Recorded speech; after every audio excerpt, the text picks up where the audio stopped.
বৃষ্টির পাশাপাশি ঢলে রাজবাড়ীর পদ্মা নদীতে পানি বাড়ছে, সেই সঙ্গে নদীর পাড় ভেঙে পানি ঘোলা হয়েছে। কিন্তু তাতে ক্ষতির জায়গায় মনে হচ্ছে সুখবরই বেশি, কেননা এই পানি বৃদ্ধি পদ্মা নদীর তীরে নিয়ে এসেছে বিভিন্ন প্রজাতির বড় বড় মাছ, যেগুলো এক একটি হাজার থেকে লাখো টাকায় বিক্রি হচ্ছে। এর মাঝে কিছু বিরল মাছেরও দেখা মিলেছে, যেগুলো আপাত দৃষ্টিতে ধরা নিষিদ্ধ হলেও জেলের জালে অজান্তে পড়ে যাওয়াকে আইন লঙ্ঘন হিসেবেও দেখা যাচ্ছে না। শীর্ষস্থানীয় গণমাধ্যমে সাম্প্রতিক প্রতিবেদন অনুযায়ী রাজবাড়ীর পদ্মা নদীর তীরে পানি বৃদ্ধির সঙ্গে সঙ্গে প্রায় প্রতিদিনই বিশাল আকৃতির বাঘা, আইড়, বোয়াল, কাতল সহ বিভিন্ন প্রজাতির মাছ ধরা পড়ছে জেলেদের জালে। এই মাছ প্রাপ্তি শুরু জুন মাস থেকেই। জানা গেছে জুনের ৩০ তারিখে গোয়ালন্দ উপজেলার দৌলতদিয়া ফেরিঘাট এলাকায় এক ব্যবসায়ী ২ কেজি ওজনের একটি ইলিশ, ৬,৫০০ টাকা, ১৫ কেজি ওজনের একটি পাঙ্গাস, ২১,০০০ টাকা ও ১৬ কেজি ওজনের একটি কাতলা ২৪,০০০ টাকায় কিনে নেয়। স্থানীয় অধিকাংশ মাছ ব্যবসায়ী ২ থেকে ৩ দিন ধরে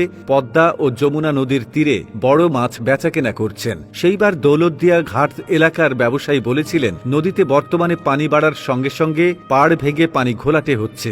আষাঢ় মাস চলায় স্রোত বইছে, সব মিলিয়ে মাছ বিচরণের উত্তম সময় চলছে এখন। এ কারণে জেলেদের জালে বোয়াল মাছ ধরা পড়েছে। জুলাইয়ের ১ তারিখে ঘটে আরও একটি অবাক করা ঘটনা। সেদিন গোয়ালন্দের দৌলতদিয়া পদ্মা নদীতে এক জেলের জালে ৭ কেজি ওজনের একটি চাই মাছ ধরা পড়ে। দৌলতদিয়া ৭ নম্বর ফেরিঘাটের অদূরে কর্মশালা এলাকায় পড়া সেই মাছটি বিরল প্রজাতির হওয়ায় মাছটি দেখতে এলাকাবাসীর ভিড়ের কমতি ছিল না। এরপর একই দিন সকাল ৮টার দিকে দৌলতদিয়া ফেরিঘাটে মাছটির প্রতি কেজি ৩০ টাকা দরে মোট ২২,৪০০ টাকায় কিনে নেন স্থানীয় মাছ ব্যবসায়ী। মৎস্য বিশেষজ্ঞরা জানান, ডাইভার শিলং মাছ দেখতে অনেকটা পাঙ্গাসের মতো রূপালী রঙের। আঁশবিহীন মাছের সাধারণত এই মাছের ওজন ১ থেকে ২ কেজি হয়। বর্ষা মৌসুমে যে মাঝে মধ্যে ২-১টি বড় আকারের ধাড়ি মাছ ধরা পড়ে। ডাইভেট দুষ্প্রাপ্য দামি মাছ, বড় মাছের সন্ধান প্রাপ্তি এখানেই শেষ নয়। ৩ জুলাই বিকেল ৫টার দিকে দৌলতদিয়ার ৭ নম্বর ফেরিঘাটের অদূরে চরকুলা এলাকায় জেলের জালে ১৩ কেজি ওজনের বিশাল আকৃতির একটি বোয়াল মাছ